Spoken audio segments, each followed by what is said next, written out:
Okay. Wow. Yes. Ayan. One, two, three, go. Girls, congratulations! How does it feel na nanalo kayo ngayong top 5? How does it feel na napasok kayo sa top 5? Actually, I'm super happy po because The voice. actually, I'm super happy right now and it was really unexpected.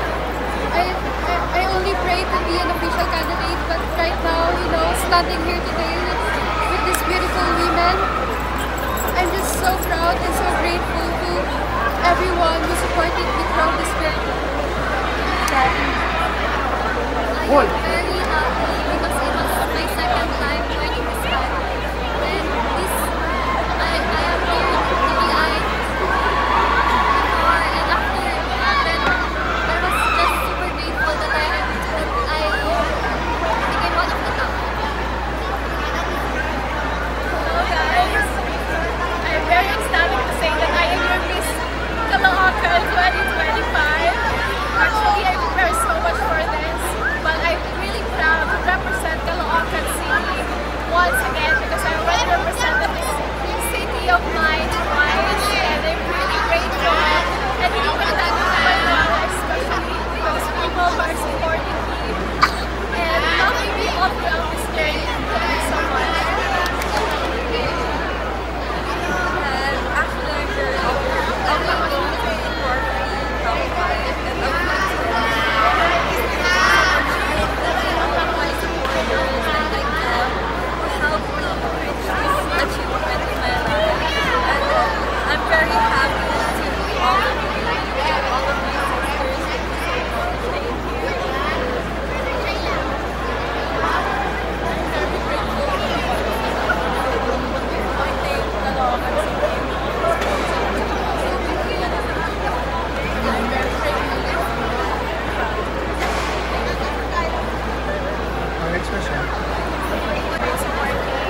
But I find beauty in preparations, and I think that standing here, I am indeed ready to represent my city once again.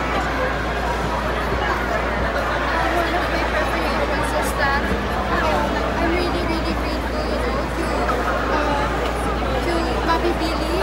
She's the one who trained me my pasarela, and when it comes naman po to my Q&A, ako lang po talaga yung nag-train sa sarili ko.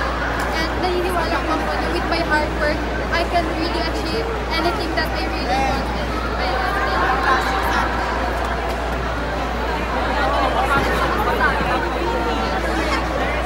It was very unexpected because, as I said earlier, this is my second time that I have and I just go with the flow, and I enjoy really the preparation with Shaila. She's a friend of mine, but during the pageant, we trained together, and we're so thankful to her as her trainer, Mama Billy, and to my Kuya John and my family, Ate Shaila. Thank you so much. Ano ba yan? Anting-anting ba yan? Wait, go. Patakahibitin ko lang muna.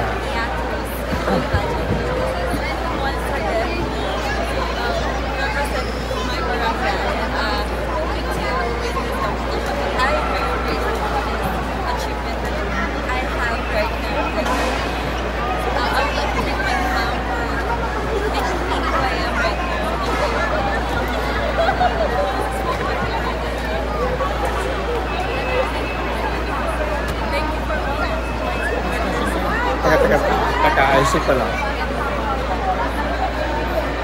Okay. Kaya nga, kita. Guys, success lang po. Usap po kayo. Kasi puro bata po yung nasa likod. Usap po. Volume lang yung voice, the voice.